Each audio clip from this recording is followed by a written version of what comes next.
विद्यार्थी मित्रांनो, आपण या ठिकाणी आज ऑनलाईन लेक्चरचा व्हिडिओ मी या ठिकाणी बनवत आहे इंजिन या चॅप्टरवरती. डी व्ही टीच्या निर्देशानुसार आणि आपल्या डॉक्टर आंबेडकर मेमोरियल ITI संस्थेच्या आपल्या प्रयत्नाने आपण ऑनलाईन लर्निंगचा प्लॅटफॉर्म या ठिकाणी राबवत आहोत आणि ऑनलाईन लर्निंगच्या माध्यमातून आपण त्या ठिकाणी विद्यार्थ्यांना त्यांच्या अभ्यासक्रम पूर्ण करण्यासाठी योग्य ती मदत करणार आहोत. अभ्यासक्रमाचं कोणतंही नुकसान या लॉकडाऊनच्या कालावधीमध्ये होऊ नये म्हणून आपण हे पुढील चॅप्टरचे अभ्यासक्रमातील जे चॅप्टर आहेत, आपला जो मेकॅनिक मोटर व्हेकलचा ज्युनियरचा जो सिलेबस आहे त्याच्यामधला महत्त्वाचा चॅप्टर आपला जो आपल्याला शिकायचा आहे तो म्हणजे इंजिन. तर हा चॅप्टर आपण आज पाहणार आहोत. याच पद्धतीने आपण पुढचेही काही व्हिडिओ बनवणार आहोत. त्यानुसार आपल्याला वेगवेगळे चॅप्टर शिकायचे आहेत. त्याच पद्धतीने मागील काही चॅप्टरचं रिव्हिजन आपण त्या ठिकाणी बघणार आहोत. तर हा पहिला महत्त्वाचा चॅप्टर आपल्याला जो शिकायचा आहे तो ज्याच्यावरती फार मोठं वेटेज आहे आणि आपला पूर्णपणे मेकॅनिक मोटर व्हेकलचा जो ट्रेड आहे तो ज्या बेसिक चॅप्टरवरती आधारलेला आहे तो चॅप्टर म्हणजे इंजिन. इंजिन म्हणजे काय मित्रांनो? An engine or motor is a machine designed to convert one form of energy into mechanical energy. बघा काय सांगितलेलं, एनर्जीचा एक फॉर्म त्याचं कन्व्हर्जन मेकॅनिकल एनर्जीमध्ये करण्यासाठी इंजिन नावाचा हा पार्ट आहे. हे पॉवर जनरेशन युनिट आहे ज्याच्यामध्ये केमिकल एनर्जी, आपलं जे इंधन आहे पेट्रोल डिझेल हे जळाल्यानंतर त्याची केमिकल एनर्जी ही मेकॅनिकल एनर्जीमध्ये कन्वर्ट करण्याचं काम जे युनिट करत असतं ते म्हणजे इंजिन.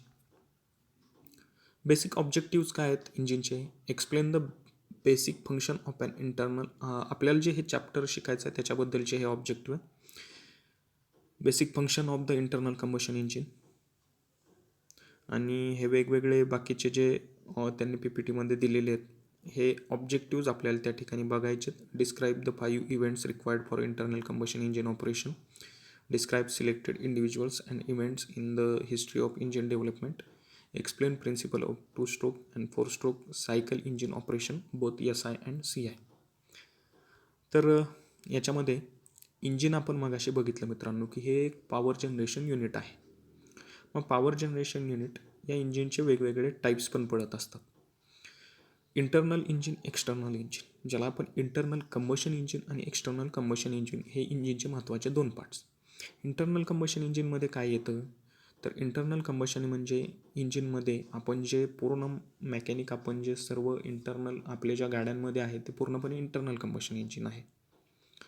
तर त्याच्यामध्ये पेट्रोल इंजिन आणि डिझेल इंजिन हे जे आपले आहेत हे पूर्ण इंटरनल कंबशन इंजिनमध्ये येतं. एक्सटर्नल कंबशन इंजिनमध्ये स्टीम इंजिन आणि टर्बाईन्स बऱ्याच जणांनी बघितले असतील मित्रांनो. हे टर्बाईन्स म्हणजे ज्याच्यामध्ये कंबशन कुठंतरी बाहेर केलं जातं, एक्सटर्नल केलं जातं आणि त्या कंबशनची पॉवर त्याचे गॅसेस वापरून एक टर्बाईन फिरवला जातो आणि त्याच्या साह्याने रोटेशन किंवा एक पॉवर आपण जनरेट करत असतो. इंजिनचे टाईप्स एक्सटर्नल कंबशन इंजिन आणि इंटरनल कंबशन इंजिन. तर आपल्याला मेकॅनिक मोटर व्हेकलच्या सिलेबसमध्ये जे महत्त्वाचं शिकायचं आहे, जे इंजिनचं वर्किंग आपल्याला शिकायचं आहे ते म्हणजे इंटरनल कंबशन इंजिन. तर इंटरनल कंबशन इंजिन म्हणजे काय? Internal combustion engine is a heat engine that converts chemical energy in a fuel into mechanical energy usually made available on a rotating output shaft. Engine आपण सगळ्यांनी बघितलं आहे, बरोबर आहे. तर त्या इंजिनमध्ये कंबशन चेंबरमध्ये जे पेट्रोल आणि डिझेल हे जे आपण यांचं ज्वलन घडवून आणत असतो आणि त्या ज्वलनानंतर एक तयार झालेली एक पॉवर पिस्टनच्या डोक्यावरती पडल्यानंतर ती पॉवर मेकॅनिकल एनर्जीमध्ये म्हणजे शाफ्टच्या रोटेशनमध्ये कन्वर्ट करण्याचं काम हे इंजिन करत असतं. Chemical energy of the fuel is first converted to thermal energy by means of combustion or oxidation with air inside the engine. ती पेट्रोल आणि डिझेलमधली जी केमिकल एनर्जी आहे ती पहिल्यांदा आपण कशामध्ये कन्वर्ट करत असतो, तर ती थर्मल एनर्जी म्हणजे उष्णतेच्या रूपात. This thermal energy raises the temperature and pressure of the gases within the engine, and the high pressure gas then expands against the mechanical mechanism of the engine. तर हे high pressure आणि temperature म्हणजे pressure आणि temperature तापमान वाढवल्यानंतर त्याचं thermal एनर्जीमध्ये रूपांतर केल्यानंतर त्याला एक्सपान्शनसाठी आपण त्याचं ज्वलन घडवून आणतो आणि फार मोठ्या प्रमाणात एक्सपान्शन होतं आणि त्याची पॉवर आपल्याला त्या ठिकाणी भेटत असते. This expansion is converted by the mechanical linkages of the engine to a rotating crankshaft which is the output of the engine. आता हे जे एक्सपान्शन आहे हे कसं converted by the mechanical linkages of the engine to a rotating crankshaft. आता हे converted जे म्हणलेले आहे त्यांनी बाय मेकॅनिकल लिंकेजेस, कोणतं मेकॅनिकल लिंकेज दिलेलं असतं? क्रँकशाफ्टचे रोटेशन घडवण्यासाठी त्या ठिकाणी जी आपली रेसिप्रोकेटिंग मोशन आहे ती रेसिप्रोकेटिंग मोशन रोटरी मोशनमध्ये कन्वर्ट करण्याचं काम त्या ठिकाणी कनेक्टिंग रॉड करत असतो. हा कनेक्टिंग रॉडच्या एका एंडला पिस्टन अटॅच असतो. हा पिस्टन याच्या डोक्यावरती एक्सपान्शन गॅसेसचं फोर्स बसतो आणि त्याच्यानंतर त्याची जी रेसिप्रोकेटिंग मोशन कनेक्टिंग रॉडला दिली जाते. कनेक्टिंग रॉड ही रेसिप्रोकेटिंग मोशनचं रूपांतर रोटेटिंग म्हणजे रोटरी मोशन क्रँकशाफ्टच्या रोटरी मोशनमध्ये करतो आणि त्याच्या सहाय्याने आपल्याला आउटपुट इंजिनच्या बाहेर क्रँकशाफ्टच्या सहाय्याने भेटतं. The crankshaft in turn is connected to a transmission and or power train to transmit the rotating mechanical energy to the desired final use. आता बघा हे काय होत असतं, मग क्रँकशाफ्टमधनं जी रोटेटिंग पॉवर आपल्याला मिळालेली आहे ही रोटेटिंग पॉवर आपण त्या ठिकाणी ट्रान्समिशनला देत असतो. आणि आपल्याला एक जाणवतं बघा, एखाद्या कारमध्ये या ठिकाणी दिलेलं आहे त्यांनी डायग्राम, आपण जे बघतोय ती डायग्राम आपण त्या ठिकाणी नीट पाहूयात की इंजिनचा जो बेसिक पार्ट ए दिलेला आहे बघा, ए नंतर बी दिलेला आहे तो क्लच आहे, त्यानंतर सी दिलेला आहे तो क्लच पेडल आहे बघा, आणि डी जो दिलेला आहे तो मॅन्युअल ट्रान्समिशन आहे. मॅन्युअल ट्रान्समिशन आणि त्याच्या साईन म्हणजे गिअरबॉक्स आपला, आणि याच्यातनं एक शाफ्ट दिसतो आडवा, तो शाफ्ट इकडे लाल आकाराचा जो पार्ट दिसतो तो डिफरन्शियल म्हणजे रिअर व्हील आहे हे, आणि मागच्या 2 चाकांना तिथनं ड्राईव्ह दिलेला आहे, तिथं डिफरन्शियल युनिट असतं. त्या डिफरन्शियल युनिटच्या माध्यमातून 90 डिग्री कन्व्हर्जन होतं पॉवरचं, आणि पॉवर दोन्ही चाकांना विभागून दिली जाते. सेम याच्यामध्ये पॉवर विभागली जाते आणि मागच्या दोन्ही चाकांना पॉवर मिळाल्यानंतर ही गाडी सुरू होते. म्हणजे ॲक्च्युली इंजिनचं काम जे आहे ते क्रँकशाफ्टचे रोटेशन मिळाल्यानंतर ती गाडी कशी मूव्ह होते, तर ट्रान्समिशनच्या साहाय्याने. म्हणजे ॲक्च्युली इंजिन हे आपलं पॉवर जनरेशन युनिट आणि त्याच्या साहाय्याने आपण गाडी कशी फिरवतो हे ॲक्च्युली मेकॅनिझम आपल्याला या ठिकाणी समजतं. या ठिकाणी एक डायग्राम दिलेली आहे, त्याच्यामध्ये आपल्याला वेगवेगळे पार्ट दिसत आहेत. स्पार्क प्लग दिलेला दिसतो, पेट्रोल इंजिनचं हे इंजिन आहे petrol फ्युएलचं.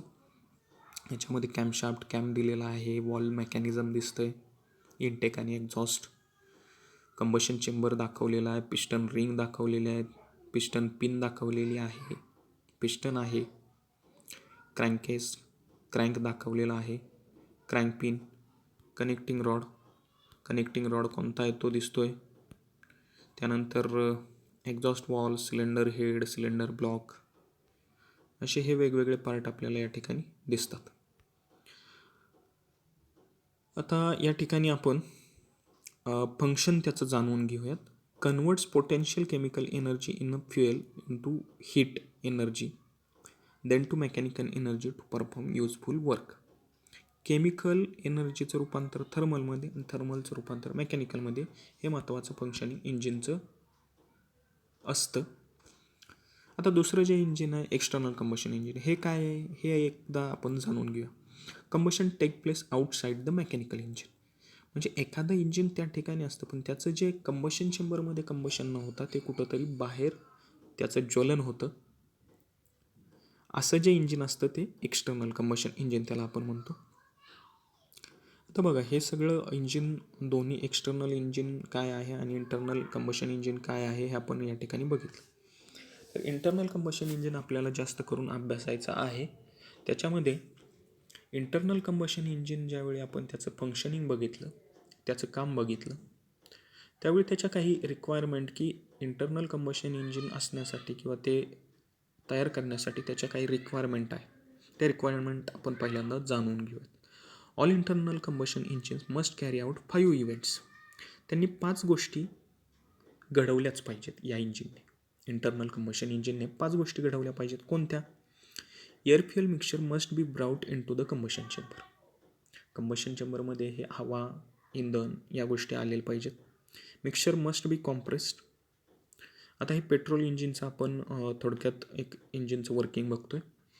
Mixture must be compress. त्या ठिकाणी ते कॉम्प्रेस झालं पाहिजे. त्या ठिकाणी त्याचं थर्मल एनर्जीमध्ये कन्व्हर्जन करण्यासाठी त्याच्यावरती एक प्रेशर फोर्स ॲक्ट झाला पाहिजे. तो कॉम्प्रेशनचा फोर्स आपण म्हणतो.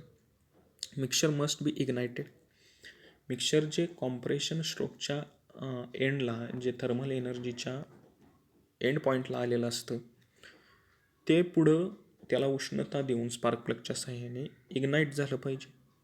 Burning mixture must expand in to increasing combustion chamber volume. Combustion चेंबरचा व्हॉल्यूम त्या ठिकाणी एक्सपान्शन होऊन वाढला गेला पाहिजे. म्हणजे काय होईल मित्रांनो, ज्यावेळी एखादा दाबून भरलेला दारूगोळा आपण पेटवतो आणि त्याच्यावरती एखादं भांडं किंवा रॉकेट ठेवतो आणि त्याला आग लावतो, त्यावेळी ते भांडं एकदम धाड दिशेने उडून कुठंतरी जाऊन पडतं. हे कशामुळं होतं?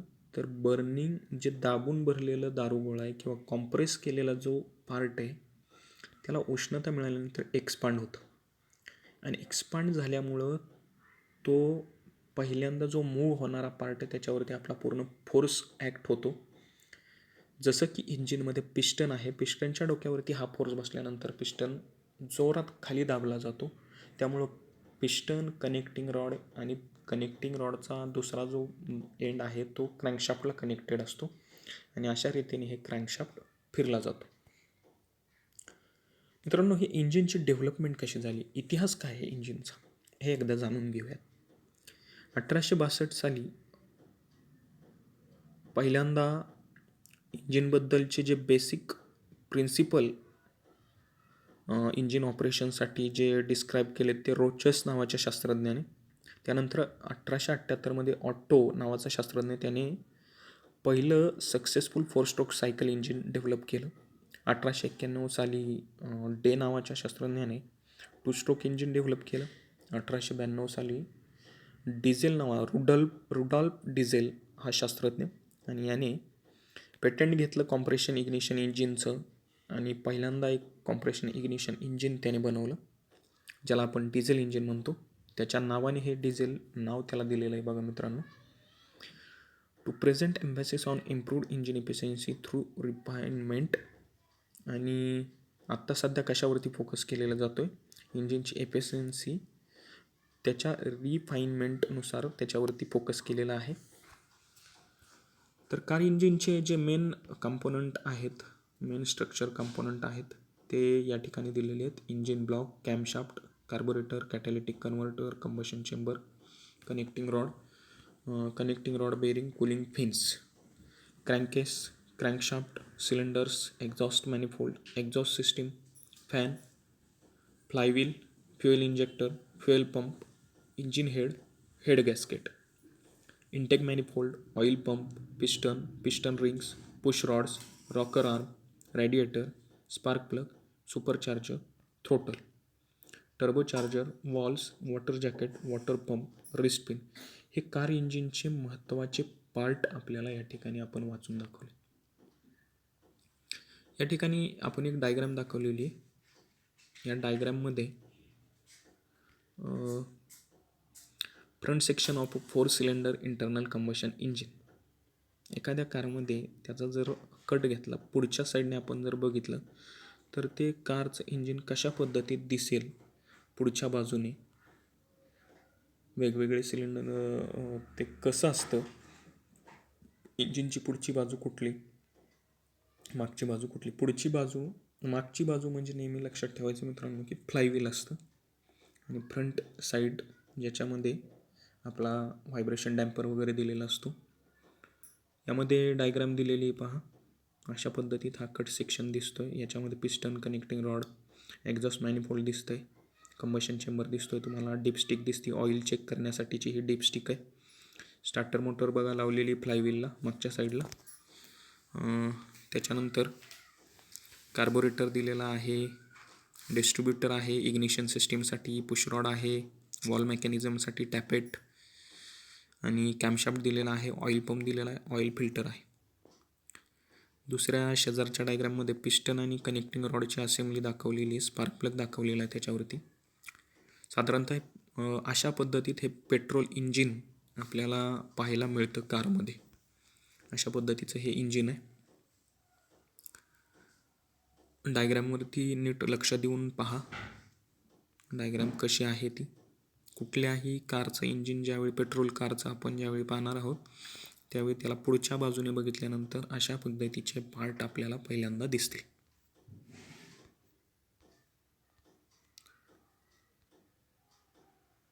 ओके. आता इंजिनच्या रिलेटेड काही टर्म्स आपल्याला या ठिकाणी पाहायच्यात. इंजिनच्या रिलेटेड ज्या काही टर्म्स आहेत, म्हणजे इंजिनमध्ये एक ठराविक स्पेसिफिकेशन दिलेलं असतं, प्रत्येकाला काही नावं दिलेली असतात, ते आपण आज इथं पाहणार आहोत. पहिलं जे आहे TDC, ज्याला टॉप डेड सेंटर असं म्हटलं जातं. टॉप डेड सेंटर म्हणजे काय? Upper side limit of piston to move. पिस्टनची सगळ्यात वरची पोझिशन की ज्याच्यावरती पिस्टन मूव्ह होऊ शकत नाही अशी इंजिनच्या सिलेंडरमधली जी पोझिशन आहे त्याला TDC म्हटलं जातं. त्याच पद्धतीने BDC, bottom dead centre. Bottom dead centre म्हणजे काय? जशा पद्धतीने अप्पर साईडचं लिमिट आहे त्याच पद्धतीने lower side limit of piston to move, म्हणजे पिस्टन खाली किती खाली जाऊ शकतो त्याचं जे शेवटचं लिमिट आहे ती म्हणजे BDC. त्याच्यानंतर stroke, the movement of a piston in cylinder to move up and down between TDC and BDC. वरती आपण ज्या दोन टर्म बघितल्या ना, TDC आणि BDC, याच्यामध्ये पिस्टन जो मूव्ह होत असतो सतत वरती खाली अप डाऊन पोझिशनमध्ये, त्या प्रत्येक पोझिशनला म्हणजे पिस्टनची ज्यावेळी TDC टू BDC एक मुवमेंट होते त्याला आपण एक स्ट्रोक असं म्हणतो. त्याला पिस्टनच्या मुवमेंटला, TDC टू BDCच्या मुवमेंटला आपण स्ट्रोक असं म्हणतो. बोर म्हणजे सिलेंडरचा डायमीटर आहे. Revolution, related rotation of crankshaft to complete cycle. एखादं सायकल कंप्लीट झाल्यानंतर त्याचे जे क्रँकशाफ्टचे जेवढे रोटेशन झालेले असतात त्याला आपण रिव्होल्यूशन म्हणतो. म्हणजे 2 स्ट्रोक इंजिनमध्ये क्रँकशाफ्टचं एक रिव्होल्यूशन एक रोटेशन असतं. अशा पद्धतीत 4 स्ट्रोकमध्ये ते 2 रोटेशन आणि एक रिव्होल्यूशन अशा पद्धतीत असतं. Compression ratio. कॉम्प्रेशन रेशो ही महत्त्वाची टर्म आहे विद्यार्थ्यांना. कॉम्प्रेशन रेशो हे सतत विचारलं जातं. आपण कुठेही इंटरव्ह्यूला गेलात किंवा अभ्यासक्रमामध्ये ज्याच्या साहाय्याने इंजिनचं बेसिक नॉलेज ज्याच्यावरती किंवा कॉम्प्रेशन रेशो ही टर्म्स प्रत्येक वेळी विचारली जाते. कॉम्प्रेशन रेशो म्हणजे काय? तर the compression ratio of an internal combustion engine or external combustion engine is value that represents the ratio of the volume of its combustion chamber from its largest capacity to its smallest capacity.